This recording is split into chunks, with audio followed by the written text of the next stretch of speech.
В этом году понятие лагерного отдыха сильно изменилось. Появилось такое понятие, как онлайн-смены. Добро пожаловать в нефтяной лагерь. В период самоизоляции всероссийский проект «Нефтяная кухня» открыл новое направление – онлайн-лабораторию «Нефтяная кухня».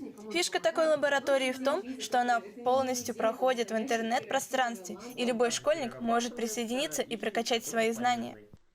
Чему ты уже конкретно научился? Самое ценное, что есть на мастер-классах у нефтяной кухни, это то, что рассказывают простым человеческим языком. Все сложные термины сразу становятся простыми. Ну а потом нам как бы подробнее их объясняют, и мы уже усваиваем как настоящие нефтяники.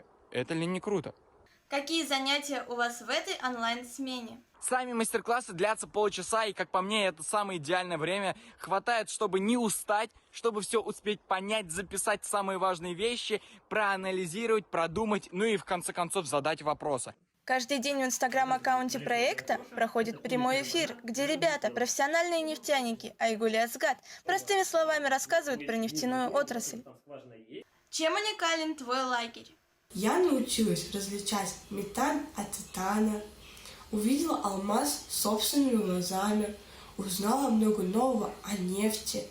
Каждый день онлайн-лаборатории нефтяной кухни посещают примерно 600 школьников из 100 населенных пунктов России. Подключиться может любой пользователь Инстаграма. Помимо эфиров, участников ждут викторины и бонусные задания.